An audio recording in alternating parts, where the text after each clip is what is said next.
Hello again and welcome to Playthrough Board Games. I wanted to bring up some key points to successfully playing Redjak's cooperative variant of Descent 2.0. I struggled a bit with this playthrough because the rules are, while not difficult, they take a little bit of time to get used to. I've already played the game and I wanted to emphasize some of the things I learned as I played it, so when you begin your playthrough, you won't be as confused as I was. One of the key things to remember is to use the Overlord turn summary card, which is included on the website, on the Board Game Geek website, and can easily be printed out. This gives you some information on when you need to draw Overlord cards, when to pull the Overlord cards out so they can be used. It's not a complete list though, so you actually do have to go through the rules. And one of the important things to me that I kept noticing was when a monster group activates, lieutenants or any others are considered a single monster group. You reveal the top card of the Overlord's hand. If you have two monster groups, you reveal two cards from the Overlord's hand. You can run out and then nothing will be revealed. However, those cards can then be used by the monsters during their turns in the order in which they were originally drawn. Overlord cards are also played from the stack when it's appropriate for them to be played. For instance, if you have Tripwire and the Overlord plays Tripwire, you draw a card and you see who the priority for Tripwire is. If the priority is the silver hero, then you would select the silver hero as the person who would experience Tripwire if it's their turn. The priority in which a figure acts is also important, and that's shown on this example of a card. In this case, if a figure were to draw this card, the first thing that a figure would try to do is attack a hero. If they were unable to attack a hero, they would then begin engaging, so they would try to get to the closest hero. In this case, they would try to get to the gold hero first, if it were possible to get to them in one movement action. Finally, they would use an ability as their second ability. If they had just engaged the hero, they got to him, then they could use one of their abilities. If they had no ability to use, they would move back up to the top and attack the hero. And you do this for each figure, with the exception of when you draw a blitz card, and that's when the figures move after the hero that has the lowest number of hit points. If they can reach that hero, they will reach him and attack. If not, they'll go for the next priority hero, the closest one if they can only reach one. The monsters act fairly logically, so think about what would be best for the Overlord. The thing that adds randomness to the way the monsters are acting is the target that they're most interested in. That can vary from Overlord to Overlord, and this, in Redjak's variant, simulates that randomness and who the Overlord is going to select. They're not going to target Leoric of the book, and that be the only target they go after. That's one of the bonuses to this way of playing, in my opinion. You don't have, it makes it maybe slightly easier than having an Overlord that's focused on one single enemy. You also need to remember the Surge rule. Surges are generally used to enhance range, to use special abilities. If a monster can cause disease rather than cause extra damage, they're going to choose to cause disease. It's used for pierce. If they can get through armor, they will choose to do that. And then finally, the last thing they will do is increase their damage. This time I didn't play with a plot deck or threat tokens or fortune tokens, and that's intentional. I haven't played with it in a regular game yet. I do want to add that, but it will not be for the second encounter of this quest, this adventure. I may add it for our next quest that we select, but we'll see when we get there. It complicates things a little bit, and I don't fully understand it yet in single player because I have not played with it. And it's important. Another important thing to consider is that the priority defined in the appendices for the rules tells you what the monster groups are the most interested in. In the Desecrated Tomb, Part 1, monster groups were most interested in heroes closest to the entrance. That was their priority. And I took that as meaning they were most interested in them when the heroes had found the map pieces. You could interpret it another way and say that they're most interested in them the entire time, the ones closest to the entrance. That's not the way I took it, but it wouldn't have made a big difference either way. But each quest has its own set of priorities, and you need to understand those before playing in order to run the monsters correctly. And I think that's all I have for now. If we need additional rules clarifications, please ask in the comments, and I will try to answer as efficiently as I can, unless somebody who has more knowledge about how the variant works can provide their feedback. Thanks so much for watching, and I hope you enjoyed the playthrough. Welcome again to Playthrough Board Games. Tonight I wanted us to continue on our adventure through the Shadow Rune quests from the Descent 2.0 base set. In our last set of adventures, you'll recall that we lost the interlude to the Overlord. In that particular set of quests, I was playing as a hero, Leoric, but I was also playing as the Overlord. My son and daughter took on the roles of Averick and Grisban, the Thirsty. We've made some changes to try to help the heroes. The heroes have been playing okay. They've been going after objectives rather than trying to just build their power. And they have managed to win 2 quests out of a total of, well, if we don't count the first quest, they've managed to win one of the Act 1 campaigns, one of the expansion campaigns, which we're playing through as well, the mini expansion, the first mini expansion that came with the game, and then they lost the interlude. So they lost 2 Act 1 quests and the interlude. And the Overlord just appears to overpower them at almost every step.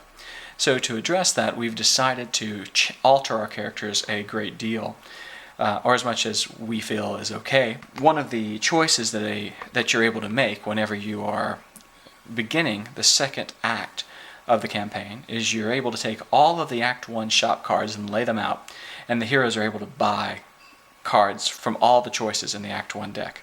We've done that, and we've upgraded our character. As I mentioned in our last playthrough, I gave them a little additional gold. They will get more as well when we begin looking at Act 2 equipment. But we don't have to make that decision right now. I've also had them trade in a number of their equipment to allow them to optimize their play a little more. Plus, we have removed a person from our party and added a different person to try to help them with crowd control. So let's begin by showing you Leoric. Leoric has undergone the least amount of change in our heroes. For the most part, he was one of the more powerful heroes because he had really good armor and he could do a lot of damage to a large number of creatures at a distance.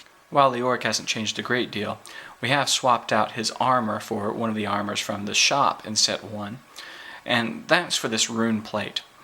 For him, the rune plate is actually better than the artifact that we found earlier in the in our side quest that we took due to the rumors produced in set 1, in Act 1. Rune plate gives him +2 to his health if he has a knowledge of 4 or greater, which he does. Plus, since he has a rune equipped, he's allowed to use a black defense die instead of the gray defense die shown here. So this is a nice armor card for a rune master. Other than that, Leoric has remained the same. We've kept his runic knowledge card. This allows him to suffer 1 fatigue to gain 2 attack. This just comes with the base rune master. We've also kept his rune mastery card. When you attack with a rune weapon, he can add a surge. That's been quite useful.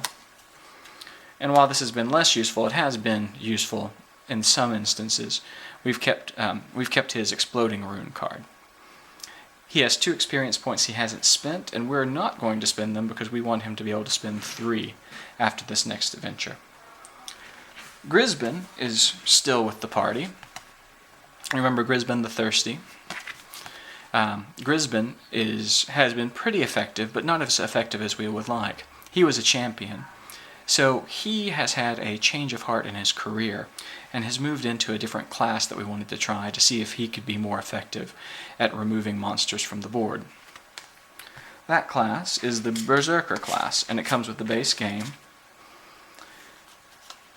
The types of cards he will be able to play involve are mostly cards that will cause the opposition a lot of hurt. And this is one of those cards. It's called Whirlwind. He performs a melee attack, costing 1 fatigue, and it attacks all adjacent monsters. That'll be quite nice if we're in a crowd, which he has been before. Weapon Mastery is the next one. This one, if he's holding a melee weapon with 2 hand icons, he can exhaust this card to add 1 surge to the result. This will be really helpful, especially considering his weapon, which I'll show you in a minute. He also has Rage, shown here. This is the base Berserker attack. It gives +1 to an attack if this is used. And finally, he has Counterattack. If an adjacent monster resolves an attack that affects you, you can exhaust the card to perform an attack with your melee weapon for 1 fatigue.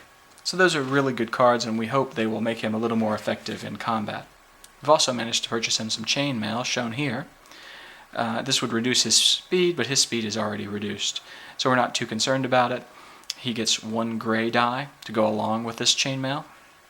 We've purchased him an iron battle axe. This is a little better than his previous weapon. Remember, his previous weapon had reach. This one does the same amount of dice damage, but it comes with a built-in Pierce 1. You can add 2 damage with a surge, and then there's a second surge that allows another pierce. And we thought this would be useful, especially since the monsters are becoming stronger. Given Grisben's lack of movement, we also decided to get him the Elven Boots. This gives him 1 additional movement point at the start of his turn, so he will now have 4 movement per turn, which will help with his mobility and his mobility, especially in terms of getting to monsters and attacking them without having to use his fatigue. The largest change we've made is in Avric. Avric has retired from adventuring, and instead one of his good friends, possibly his sister, we haven't decided, Ashrian, has come in. One of the reasons is because my daughter, Mary Catherine, wanted to play a girl, but also Avric was okay, but not perfect for what we needed. We needed something with a little more crowd control, we felt. And so Ashrian has this ability. When a minion monster begins its activation adjacent to you, it is stunned. That is a really, really great ability, so we wanted to try it. The hero feat also allows you to choose a monster within 3 spaces of you and stun an entire group. This can be really helpful if the Overlord's trying to escape off the board. You'll notice that Ashrian's skills include a fairly high awareness, shown here, of 4, and a fairly high willpower. This will be useful because these are 2 of the skills that we need some of the most help with, especially awareness. Note also she has 5 movement, so she's very mobile, 10 hit points, fairly hardy, and 4 fatigue. Let me show you how we've equipped her. We've kept the same class, so she's still the disciple, as Avric was. Let's begin by showing you a few of the cards from her class. Blessed Strike is one of them. You'll remember this from our previous adventures. You perform an attack with a melee weapon. If you deal at least 1, you and a hero adjacent to you recover 2 hit points. Still useful if we can get it to work. Divine Fury. When you use Prayer of Healing on a hero, that hero gets to add an additional yellow die to his attack pool on his next attack this round. Very useful. Prayer of Healing. Exhaust this card to have a hero roll 1 red power die, and the hero regains that much health. And finally, Cleansing Touch. Each time you use Prayer of Healing on a hero, this is a new skill that we selected this adventure, that hero may also discard 1 of his condition cards. Useful when it's difficult to get rid of a particular condition. And that doesn't cost anything to use, it just exists whenever Prayer of Healing is used, which costs 1 fatigue. Weapon-wise, we've really upgraded Ashrian's ability from Avric, and we've picked a weapon that can possibly do real damage. That's this red and blue die shown here on the right, along with, it's called the Bone Blade, a surge to deal 2 extra damage, plus this ability called Bleed. Bleed is one of the negative effects that can happen to a monster. Let me show it to you just to remind you what it does. You can spend an action to discard this card or token. For each other action you resolve while you have this card or token, suffer 1 fatigue. So this will be helpful against monsters. I believe that monsters who do not have fatigue will take 1 damage if they don't use one of their actions to get rid of this card. We've moved the Arium Mail over to Ashrian, so she now has a much higher defense, and we've had her hold on to the Shield of the Dark God, which allows her to reroll some or all of her defense die. Hopefully this will help keep monsters from destroying us immediately. And finally, to add additional defense to Ashrian's self, we've added the Shadow Bracers. You can exhaust this card during an attack that targets you, and you can cancel one that includes you as a target, I guess. You can cancel one surge on that attack. Notice this is after dice are rolled, so this is really nice. And she also gains this ability. Each of your attack gains Surge, Doom. And let's look to see what Doom does. Each time you suffer one or more damage, suffer one additional damage. Each of your attacks gains Surge, discard this card or token. So all of this together makes for a much more powerful party, we believe. And this is especially important going in, because the Overlord will have much larger monsters. And speaking of the Overlord, I wanted to show you a major change we're making in how the Overlord is run. In the previous sets of adventures, I've been running the Overlord as fairly as I could to see who could win. This has led to conflicts of interest, but I have tried to play as honestly as possible. For this adventure, we've decided to use Redjak's Automated Overlord variant, version 3.1.1. And I'm going to take you through the rules that are in place within this variant, as much as I possibly can, but mainly you're going to see them during the playthrough. If I make mistakes, I apologize, but I'm going to interpret the rules as well as I can. The Overlord himself has a couple of experience points remaining, and we have to go through and purchase some cards for him. Purchasing cards are done differently than when you would normally just select Overlord cards as the Overlord. In Redjak's variant, notice that this was variant 3.1.1, theoretically the harder variant than the original version 2, which both are downloadable on Board Game Geek.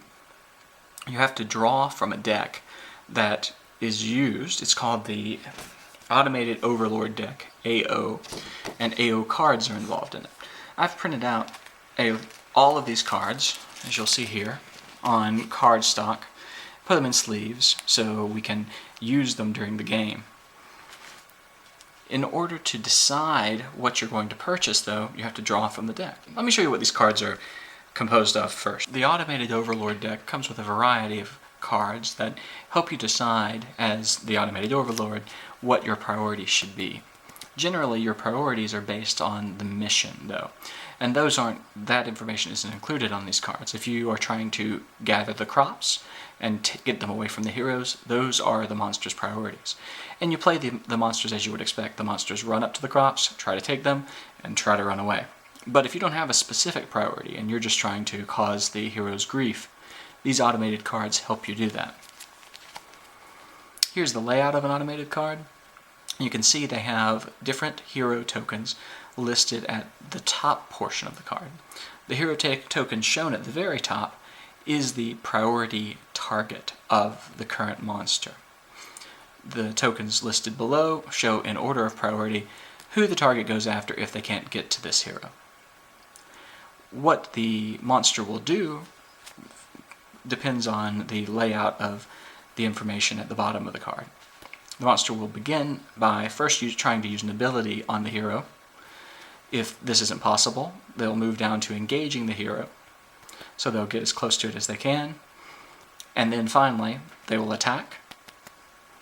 Now, we've talked about the Overlord a bit, but knowing that we have to use the Automated Overlord deck, the way we use the Automated Overlord deck to decide which new Overlord cards the Overlord gets is really interesting.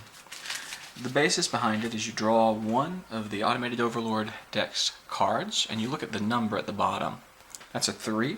These numbers will help us in the game to make different decisions that the Overlord needs to make. Since the Overlord drew a 3 from the Automated Overlord deck, that means he gets to choose a card from his class deck. The class deck we've picked for him, you've seen in the previous adventures, is the Magus deck, and we have 4 cards remaining in that deck. Now, the Overlord has 2 experience points, so we're going to draw one more card for him. If he draws a 4, he gets to choose a card from the Universal deck, and this is a random. So I've mixed up the cards, and we'll pick one for him, and we'll pick one card for him to use. And the card he picked was Diabolic Power, and this will be put into his deck. Diabolic Power, I'll read to you. Play this card during your turn, search your deck and discard pile for the card of your choice, reveal it, and place it in your hand. then shuffle your deck. This one isn't as good for the automated Overlord for a number of reasons, because he will just draw from the top of the pile. But we'll discuss that as we make it through the game.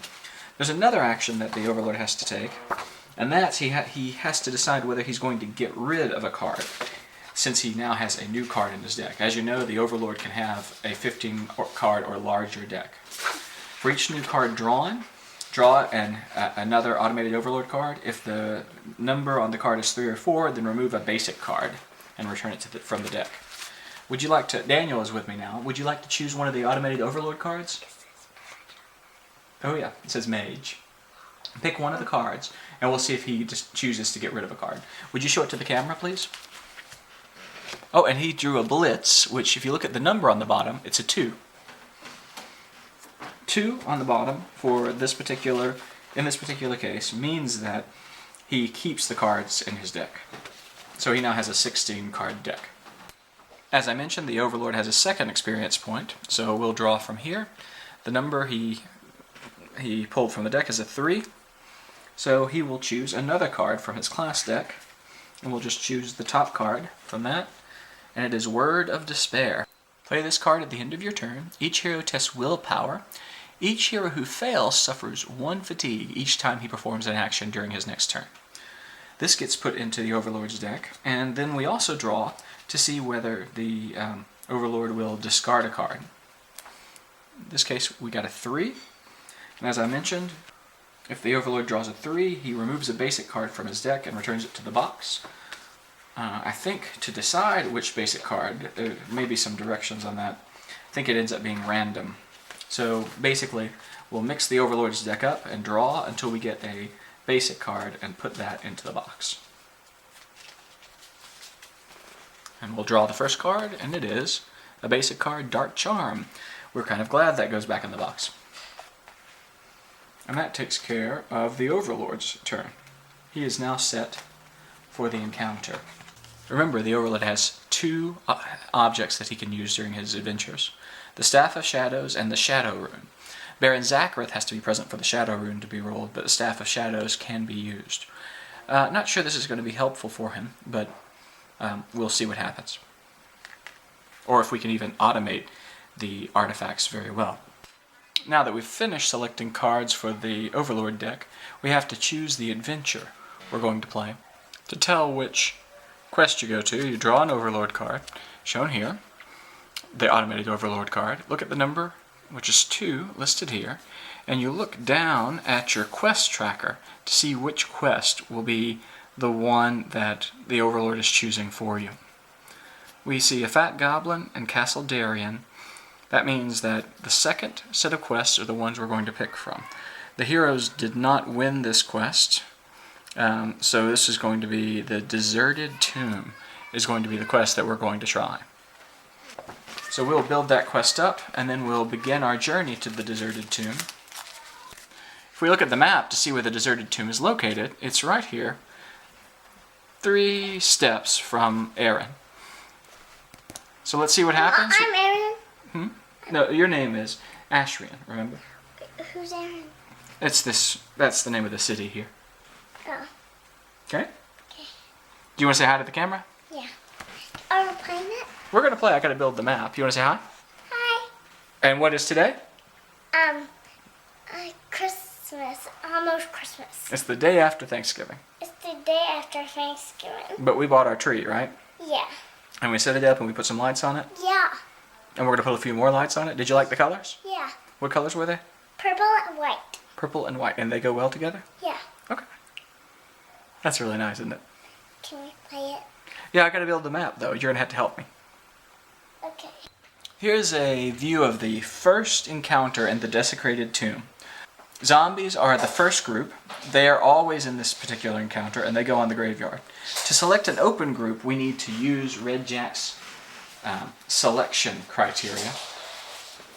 And what we begin by doing is we note the types of monsters that can be selected at the top of the adventure card, shown here. A city, ruins, knight, or this goblin-looking creature. We're going to select one of those groups, and the way I'm going to select it is I'm going to roll a d20, and I'm going to split these into 5. And whichever group pops up, whichever number pops up is the way we're going to pick. So 1 through 5 would be the city, 6 through 10 would be the ruins, etc. And we roll, and I got a 15. That means it's going to be a night-based monster. To select our open group, we use the Open Group Monster Randomizer, provided with Redjak's system. We find our column here by identifying the, we're doing night, by identifying the trait of the monsters we're going to be using. And since we're doing night, we roll. Left-hand side is going to be the 10s column. Right is the 1s, and we got a 75. And let's see what we would get if we got a 75. And that's listed down here, a rat swarm. This is from the newest expansion, and we'll pull those out. Those are rather nasty. And to remind you, since we have moved past the interlude, all of our monsters are going to be level 2 monsters, shown here on the card. They're quite a bit stronger than previous monsters. Let me show you a level 1 for comparison. Here's a zombie level 1. You can see hit points have been bumped up. But they have generally the same powers, except their powers are a little bit stronger than they were last time, at least when it comes to the amount of damage they can do. Let me introduce you to the rat swarm. They are here. The rat swarm is a pretty small creature, not a lot of hit points, which is nice. They do take up more space than a normal monster, but they have some interesting powers. This is the image of the rat swarm. You can see there are multiple rats in one single group. This is the master monster, and we begin with 2 minions and 1 master. And these guys have really interesting power. If they attack a hero that is bleeding, they get to add a surge for free. They can also merge. They choose 1 monster adjacent to this monster of the same group. This monster suffers damage equal to its remaining health, and the chosen monster recovers an equal amount of damage. So they can make 1 group stronger if 2 are hurt. Finally, Rend, they can choose a hero adjacent to this monster to test strength. If he fails, he's bleeding, and that's why Ravenous is so important. And Feast, this is really nasty. This attack gains plus X damage, where X is equal to this monster's remaining health. So if you have a fully healed rat swarm, you're talking 6 potential damage to a single hero. I'm not looking forward to that. You'll see how I have the zombies set up on the board. They are, according to Redjak's rules, they go on the corner of the board, and that's where I've put them for now. I want to see how this is done in the corridor. I'm not totally sure. And Redjak has not led us astray. The monsters are placed with the first monster being placed on the numbered corner of a tile. So I placed the master monster there. You then move clockwise and place the monsters at corners clockwise from the first monster. This could be helpful to our heroes, this type of positioning. We'll have to see as we begin the adventure. I'm going to pull the heroes out. Note that we also have to draw 3 Overlord cards. The Overlord cards are going to be played in an automated way. Descent begins, even the automated one, by the heroes having to journey to the location they need to get to. In this case, the Desecrated Tomb. They need to go by road, and forest. So I've drawn 3 cards from left to right, showing the way things go for them. In this first card, on the road, they experience the event, you think you took a wrong turn. Each hero needs to test their knowledge and suffers 1 fatigue if they fail. If all heroes pass, we don't have to draw an event card for the next travel phase. So let's go ahead and see what happens to them. Okay, we are going to begin by rolling for Grisbin. Daniel is here with me and is going to roll for him. Grisbin has a knowledge of 2. Would you please roll up here so they can see what's going on? We rolled a 4. That means Grisbin suffers 1 fatigue loss. We'll then roll for Leoric. Leoric has a very high knowledge score. A knowledge score of 5, shown here. So we roll for him. He got 4 on his roll. That means he does not suffer a fatigue loss. And finally, we have to roll for the latest acquisition to our party, and that is Ashrian. Do you want to roll for Ashrian, Daniel? Sure. She has to roll a 2 or less, so this is a hard roll. You want to use those? Here he goes. You got to roll. Oh, you did it. Let's show what he got. What he rolled. A 0 and a 1. So Ashrian doesn't suffer a fatigue. Now we do have to go through the next encounter phase, okay? And that is another road. And for this encounter, there's no event. And finally, through the forest, we have no event.